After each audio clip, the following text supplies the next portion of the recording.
In our Back to Work segment, helping minority-owned businesses grow into the next level. The man who's making it happen is Hugh Williams, Director of Entrepreneurs at Sterling Bay, and he joins us right now. Thanks for joining us, Hugh. Appreciate it. Thank you so much for having me. And congratulations on your new gig. What, 2 weeks now on board? That's right. That's right. I'm a newbie, new in the position, but old in the business. So excited about the opportunity. What were your marching orders in this position? So the marching orders were, Andy Glord, CEO, and Keating Crown, managing principal of Sterling Bay, said, "Hey, Hugh, we want to think big, and we want to think about ways that we can really help the minority business community, thinking outside of the box that minority businesses are usually placed in, which is sort of from an MBE sort of designation, right? Where companies look to work with you simply because you might fill a check mark in a quota box. And to the leadership's credit, these guys think really expansively and creatively and capaciously, and they said, hey, through discussions, why don't we put together a plan where we help businesses grow, where they have access to our capital, access to our back end office infrastructure, and sort of just say, hey, we're going to help these companies grow, and that's really the way to make an impact, as opposed to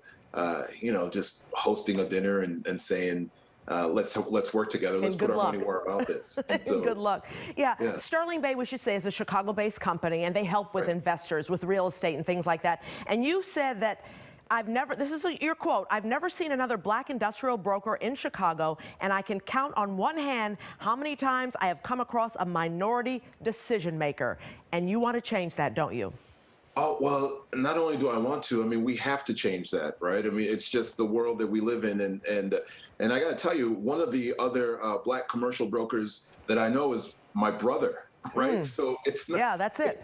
Yeah, so that's it. So it's not, we've got a long way to go in real estate. Real estate is one of the last truly inefficient markets, that you get into real estate kind of by knowing someone and having a relationship with someone, so which precludes a lot of people of color. And so, we'd like to give people an opportunity to experience the business. We live in it, we work in it, we pray in it, we are educated in it. So that affects everyone. So we should have a bigger slice of that pie. Short term, how soon will we see some changes? How soon will we see more minority businesses coming into the fray, getting involved and building and growing, especially in our urban areas? Well, I think there's real energy behind it right now. Yield and LISC, the Urban Land Institute's got some initiatives going to try and help black and brown developers make a mark in Chicago. The city of Chicago itself has its Invest Southwest. So I think that there's a lot of energy behind it, but we've got to create results from that energy, right? Coach told me a long time ago that let's not confuse work with results, right? And so we've got to get some victories, get some projects growing. And I think that there's a real energy, and we should see something sooner rather than later. I'm really excited about all the talk around getting more people of color into the real estate game. We should say that you're a former professional football player. What do you bring to the table with that, as far as, the discipline and trying to be inclusive and be a team?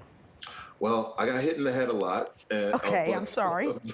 But what I can tell you is this, that in order for us to make the impact that we need, we're all going to work together. And I think what I'm bringing to the table is an ability to sort of reach across the aisle and work with a lot of different groups to get everyone rowing in the same direction. And I'm just really excited about having the opportunity to interact with people across the entire spectrum in real estate in Chicago. Not just the big high-rise developer guys, but guys and men and women that are doing projects all around the city. So I think that's really the thing, to try to be a unifying force in that regard. So should folks listening today give Hugh Williams a call at Sterling Bay ASAP? Yeah, why not? I've got a phone. That's right. And by the way, I love your Michael Jackson cartoon there to your right. Very nice. Hey, you're one of the few who knows it's a Jackson 5, and my my son thinks it's a picture of me and him and our 3 friends. Oh, So, well, you know, poor yeah. thing. Oh, Yeah. the kids. Thank you, Hugh That's right. Williams of Sterling Bay. Good luck. Be safe. Be well. Thank you, sir. Thank you very much. Take care. If you're Take looking care. for work, make sure to check out our jobs board at WGNTV.com/jobs.